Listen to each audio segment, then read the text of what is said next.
आज त्यो नेपालीहरूको भनौँ जमघट देखेर राम्रा राम्रा गाडी कुदाइरहेको भाइहरूको देखेर मलाई ठुलो गर्व लाग्छ। जति यो 10 वर्ष 15 वर्ष सङ्घर्ष गरेर यति माथि आइपुग्यो त्यो नै एउटा नेपालको गर्व हो। किनभने हामी नेपालको एउटा परिवार। त्यस कारणले म के आह्वान गर्न चाहन्छु भने हरेक चिजमा एउटा सिस्टम हुन्छ। त्यही जर्मनको सिस्टममा हामीले इन्टिग्रेसन गर्न नसकेको भए हामी यहाँ बस्न सक्ने थिएन होला। भनेपछि हरेक संस्थामा एउटा प्रक्रिया हुन्छ, हरेक चिजमा एउटा प्रक्रिया हुन्छ। त्यो प्रक्रियालाई फलो गर्न सक्दैन, त्यसको अस्तित्व हुन्छ। त्यस कारणले तर एउटा धर्म भनेको सधैँ हुन्छ। त्यस कारणले यहाँ छरिएर बसेका नेपाली दाजुभाइ दिदीबहिनीहरू सकेसम्म नेपाललाई हेल्प गर्ने कोसिस गर्नुहोस्।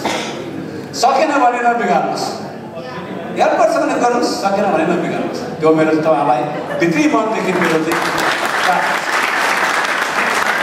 हामी सधैँ भन्छौँ नेपालका नेताहरूले खुट्टा तान्छौँ, तर हामी पनि यहाँ खुट्टा तानिरहेको छौँ। हामी फरक हुन सिकौँ। त्यो नि हामीले यति फरक हुन सिकेनौँ भने हामीले गाली गर्ने हाम्रो अधिकार छैन। र यसको सिलसिलामा अर्को विषय त म के थप्न चाहन्छु भने हामी नेपाल बनाऊँ भन्छौँ। We are very easy to talk, let's make Nepal, how to make Nepal. त्यस कारणले म के भन्छु भने अहिलेको एकदम सेन्सिटिभ टाइम भनेको नेपालमा संविधान बनेको छैन। जताततै जातिहरूको माग भइरहेको छ। हामीहरू विदेशमा बस्ने नेपालीहरूको हामी यो फर्स्ट जेनेरेसन छौँ, सेकेन्ड जेनेरेसन आइसकेको छ। आफ्नो नेपाली खास गरेर आफ्नो नेपाली संस्कृति चाहिँ किन नबिर्सनु है प्लिज।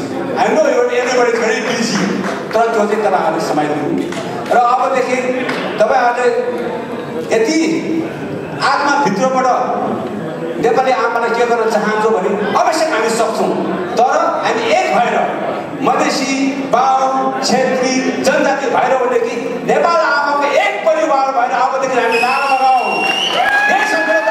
शुभकामना।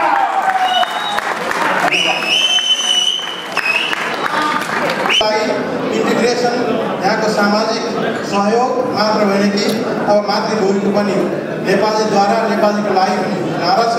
त्यो नारालाई सार्थक पुर्याउन अब 9 वर्ष भइसक्यो हामीहरू लागेको दाजुभाइहरू दिदीबहिनीहरू।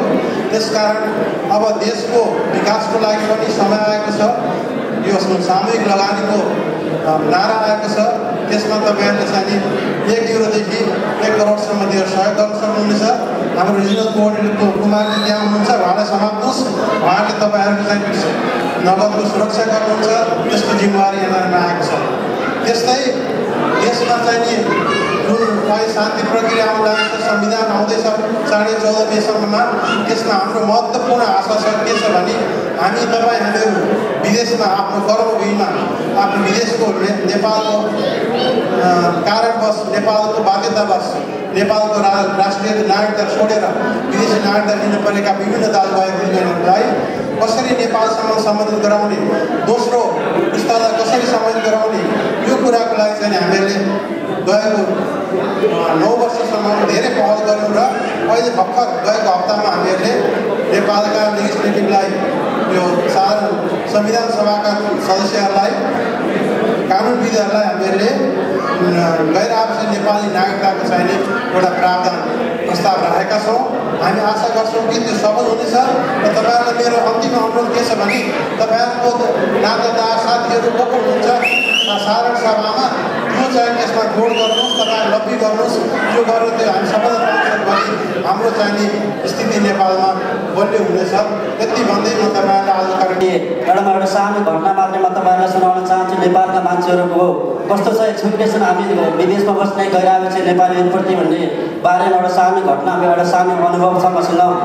म 2 महिना अगाडि मात्र नेपाल गएको थिएँ। अनि म गोर्खा गाउँको मान्छे, गाउँमा म गएपछि त्यहाँ एउटा मेरो घरको सँगै एउटा बुढी आमा हुनुहुन्थ्यो।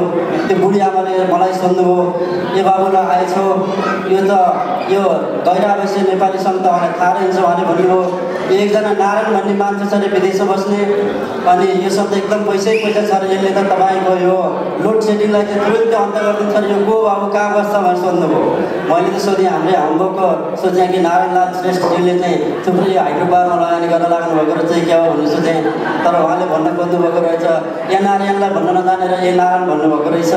त्यसो भएको हुनाले सम्पूर्ण अतिथि कलाकारज्यूहरू, विद्यार्थी बुद्धिजीवी साथीहरू, साथै सम्पूर्ण उपस्थित नेपाली दाजुभाइ दिदीबहिनी तथा इष्टमित्र र विद्यार्थी साथीहरूमा नववर्ष 2069 को मङ्गलमय शुभकामना जगाउन चाहन्छु।